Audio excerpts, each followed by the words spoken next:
Yursalu alaykuma shuwazun min narin va nuhasun fala tantasiron. Koinotga chiqqanlaringda deydi. Bu ilmiy bir mo'jiza bu oyatlar qarang. Insoniyat reaktiv kuch bilan, ilmi fan bilan, ya'ni sulton bilan yer qutublaridan chiqib ketishi mumkinligi, atmosfera qobig'idan chiqib ketishligi mumkinligi, koinot aro suzishligi mumkinligiga Alloh ishora qilib qo'ygan mana qarang. Sulton bilan chiqib keta olasizlar deyapti. Lekin chiqqanlaringdan keyin ham bo'ldi degani emas. O'zlaringcha haligi koinotni zabt etdim deb o'ylamanglar. Agar chiqsanglar koinotga, yursalu alaykuma shuwazun min nar deyapti.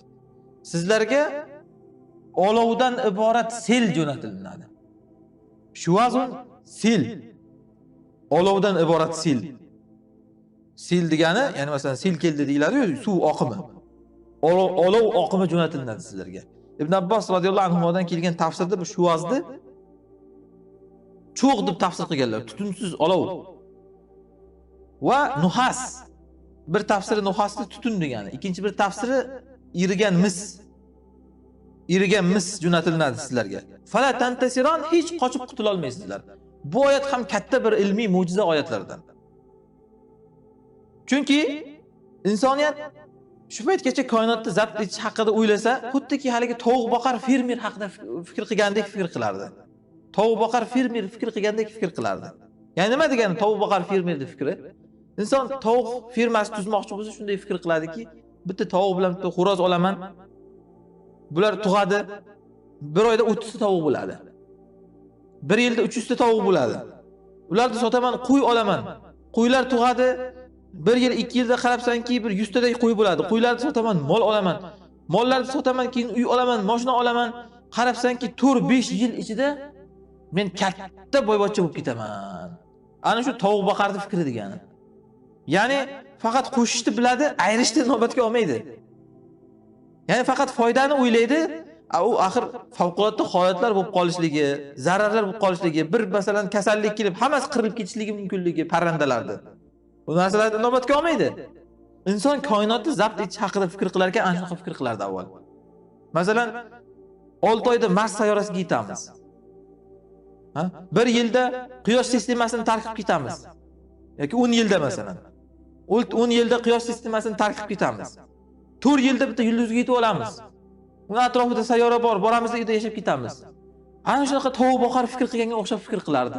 Ya'ni faqat qo'shish tomonini o'ylaydi. Ya'ni hozirgi zamonda aytganda plus tomonini o'ylaydi, minus tomonini o'ylamaydi.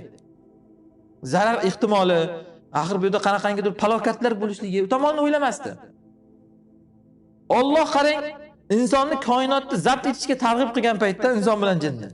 Ana shunaqangi xomkalla bo'lmaslikka targ'ib qilyapti. Sen koinotga chiqding degani energiya bilan, reaktiv kuch bilan bo'ldi degani emas, buni minus tomonlarini ham o'ylab qo'ygin deyapti. Ya'ni koinotga chiqqan zahoting, koinot seni otangni uyi emas u, quloch ochib kutib oladigan seni. Yoki seni mana tinchgina ustida yashab turgan ona zamining emas koinot. Insoniyat koinotga chiqdi haqiqatan. Koinotda bir narsa kuzatildi. Yerda ustida insoniyat mazza qilib xotirjam yashayotganligini sababi yerda sirtida atmosfera qobig'i bor ekan. Bu atmosfera qobig'i quyoshdan kelayotgan ultrabinafsha nurlar, gamma nurlari, rentgen nurlari, ko'p mana shunaqangi zararli nurlarni atmosfera qobig'i ushlab qoladi.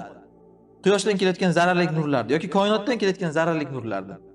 Undan tashqari, yerda atmosfera qobig'idan tashqari, mana biz Qalam surasining tafsirida aytdik, yerda magnit maydoni bor atrofida. Yerda magnit maydoni quyoshdan kelayotgan elektronlar oqimi, fotonlar deyiladi, quyoshdan kelayotgan energiya, plazma, issiq qizigan energiya va zararlik katta bir magnit quyoshdan kelayotgan shunaqangi oqimlarda, nurlanishlarda yerda magnit maydoni yerda atrofiga aylantirib o'tkazaveradi. Yerda sirtiga yetib kelmaydi. Buni biz mana Shimoliy qutbda ko'ramiz. Shimoliy qutbga borsangiz, qutb yog'dusi degan narsa sodir bo'ladi. Osmon har xil zangori, yashil ranglarda tobilanadi. Nimadan bo'ladi shu?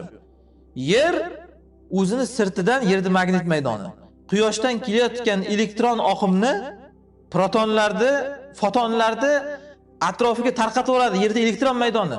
Yerda sirtiga yetib kelmaydi. Ammo o'sha tarqalgan elektronlar Shimoliy qutbga borib uriladi. Ana shu uchun u yerda atmosferada qarasangiz har xil shunaqangi rang-barang narsalar sodir bo'ladi. Agar inson yer qobig'idan tashqariga chiqar ekan, hozir mana shu Shuvaz degan Ibn Abbos roziyallohu anhu tafsir qilgan oyatdagi ayni hodisa sodir bo'ladi. Ya'ni tutunsiz olov. Bu nima degani? Tutunsiz olov quyoshdan kelayotgan plazma.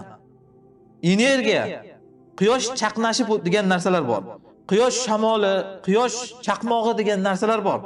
Quyosh chaqnaganda, chaqmog'i sodir bo'lganda, quyosh shamoli sodir bo'lganda tonna issiq energiya, lavaga o'xshagan energiya, olovdan iborat sel quyoshdan yerga qarab oqa boshlaydi. Nafaqat yerga, butun koinotga qarab. Shuni bir qismi yerga ham yetib keladi. Lekin Alloh yaratib qo'ygan himoya qobig'i, atmosfera va uni ustida yerning magnit maydoni mana shuni yerda atrofidan tarqatib yuboradi. Natijada omonlik bilan, insonlik bilan mana shu ona zaminda inson yashaydi. Kuyib ketmaydi, yonib ketmaydi. Koinotga chiqsa inson, yuqorida aytganimizdek, otangning uyi emas u, seni quloch ochib kutib oladigan. Yoki mana shu seni himoya qilib turgan bag'riga olib ona zamin emas u. To'g'ridan to'g'ri mana shu narsaga yo'liqishga insoniyat majbur bo'ladi.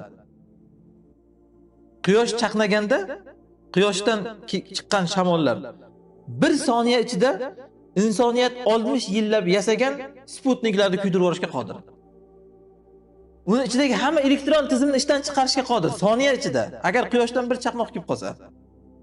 Ya'ni katta zaryadlangan zarralar oqimi keladi. Quyosh chaqmog'i deganda, quyosh shamoli deganda shu narsada tutiladi.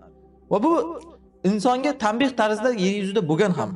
1859-yilda insoniyat endi elektron texnikani ixtiro qilib, telegraflar, telefon simlar vujudga kelgan paytda mana shu quyoshda katta bir chaqmoq sodir bo'lib, uni chaqmog'ining elektron zaryati yerda magnit maydonini yorib o'tib, yerda sirtiga yetib kelgan. Bu hali qisman yetib kelganligi. 1859-yilda insoniyat qo'lida mavjud texnologiya faqat ana shu telegraf sohasi bo'lgan. Hamma telegraf sohasini kuydirib yuborgan.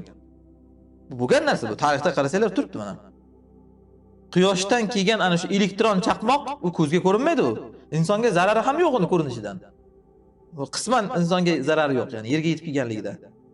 Lekin yer yuzidagi elektron tizimni, telegraf simlar, telegraf apparaturalari hammasini bir soniyada ishdan chiqarib yuborgan. Yangidan qayta tiklab chiqishgan keyin. Ajab emas, Alloh taolo bugungi insoniyat texnologiyasini ham quyoshdan kelgan mana shunaqangi bir elektron chaqmoq, elektron shamol orqali bir soniyada yo'q qilishligi mumkin. Bugun bu narsani ilmiy fan tan olib turibdi.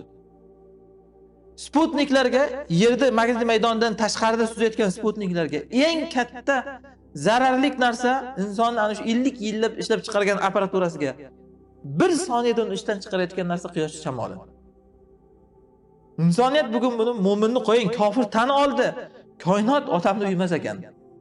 Ya'ni 6 oyda Marsga boraman, 10 yilda quyosh sistemasidan chiqib ketaman degan narsalar faqat uni plyus tomonini o'ylash, mana bunaqangi o'xshagan quyosh shamollari sodir bo'lib qolsa, quyosh chaqmoqlari sodir bo'lib qolsa, sen o'ylab reja qilgan 100 yillik rejani xuddiki parrandaga bir grip kelib hammasini qirib yuborganga o'xshab, bir soniyada insonni hamma texnologiyasini kuydirib yuborishligi mumkin ekan. Ajab emas, yer yuzidagi texnologiya ham quyosh shamoli chaqnashi sababdan bir soniyada yo'q bo'lib ketishligi mumkin. Hamma elektron tizim ishdan chiqadi. Insoniyat tosh davriga qaytib qoladi bir soniyada.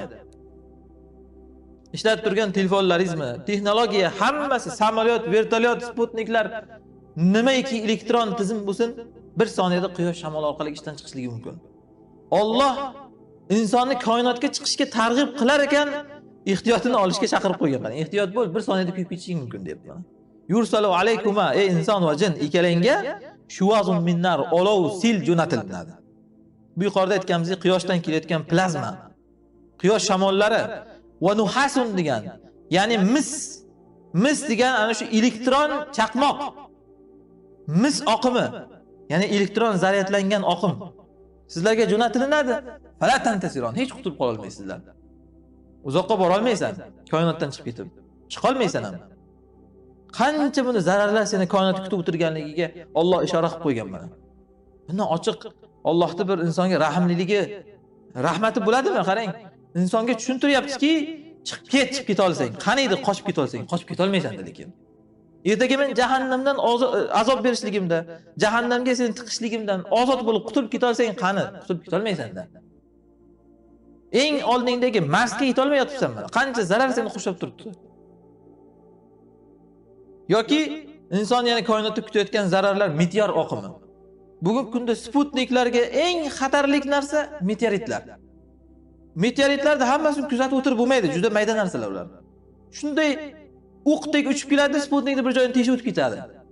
Shu bilan ishdan chiqdi Sputnik, tamom.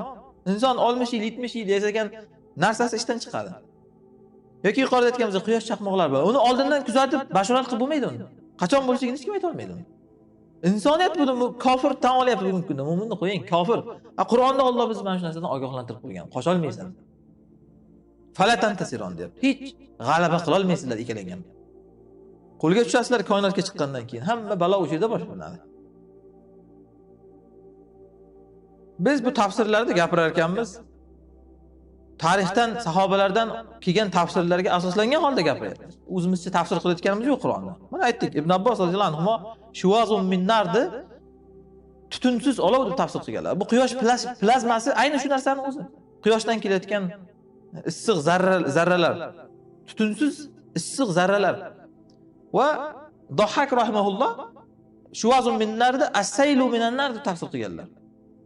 Ya'ni olov sili deb tafsir qilgan. Olov oqimi.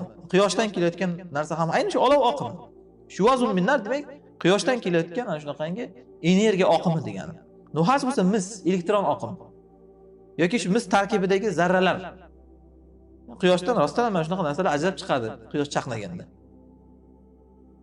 Endi savol tug'iladi. Xo'p, insoniyat olov bilan azoblanadi. Ammo jin o'zi olovdan yaratilingan bo'lsa, ayni shunaqangi tutundan qanaqa qilib u olov bilan azoblanadi? Olov qanday qilib olov bilan azoblanadi? Buni tasdig'i inson tosh bilan, g'isht bilan ursangiz azoblanadimi? Inson aslida shu toshdan, g'ishtdan yaratilingan, sopoldan. Nimaga siz uni mana o'zi yaratilingan jismi bilan ursangiz u azoblanyapti? Xuddi shunga o'xshash jin ham olovdan yaratilingan bo'lgan bilan olov bilan azoblanadi u. Demak, bu yerda katta bir mo'jiza bor. İnsoniyat koinotdan tashqarida mustaqil yasholmaganidek, mana skafandrlar kiyib yashash kerak, kosmonavtlar shuning uchun doimo. Jinlar ham demak yerdan tashqarida, ya'ni koinotdan tashqarida deymiz, yerdan tashqarida. Jinlar ham yerdan tashqarida mustaqil yasholmaydi. Ular ham mana shunaqangi olovlardan azoblanadi. Shuning uchun jahannamda olov bilan insonlar ham, jinlar ham azoblanadi. Buni yana bir tasdig'i bugungi kunda mana qarang, bir simlar ichidan elektr ma'lumoti o'tadi. O'sha elektr ma'lumoti bilan tirik bo'lib turadi. Lekin shu elektr chastotasini yuqori qilsangiz, shu simlar kuyib ketadimi? Shu elektr bilan tirik bo'lib turgan sim, shu elektr bilan halok bo'ladi. Xuddi shunga o'xshab, olovdan yaratilingan jin olov bilan azoblanishligi, olov bilan halok qilinishligi mumkin.